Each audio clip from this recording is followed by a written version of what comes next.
Alright, Friday kicked off the start of the free agency period of the offseason. As expected, Dallas pretty quiet. I don't really think anybody expects them to make any major moves. Nonetheless, they did announce 11 restricted free agent tenders to their current players. The big one, Miles Austin, he got tendered for $3.1 million, which is the highest. If a team wants to snag him away, they're going to have to cough up a first and a third rounder. I don't really see that happening. Like Jerry Jones said, Miles is here to stay. This is just buying time so they can work out a long-term extension. Also, Gerald Sensabaugh, he got tendered for $1.815 million, which is a second-round tender. I think that's a good signing. He came here signing a one-year deal in hopes of getting a long-term extension, so we get to rent him for another year.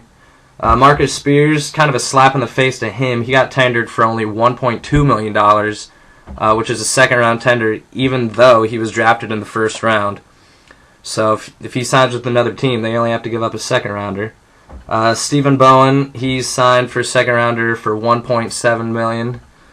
He's a good role player, but if somebody wants to sign him, by all means, give us that second-round pick. We can find replacements for him. Sam Hurd, another second-round tender for $1.7 million. I like Sam, he's my boy, but yeah, again, if somebody wants to cough up a second-round pick, by all means, I'll take that and run. But he'll always have a spot on this team as a special teams player. He's not going to see the field as a receiver, but he does work on special teams.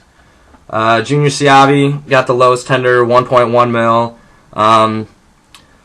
I wouldn't be sad to see him go. I think our backup nose tackle could use a little upgrade. So, what else? Jason Hatcher, another second-round tender for $1.7 million. Again, I'd kind of like to see a little shuffle of the depth along the D-line. Wouldn't be too sad to see him go.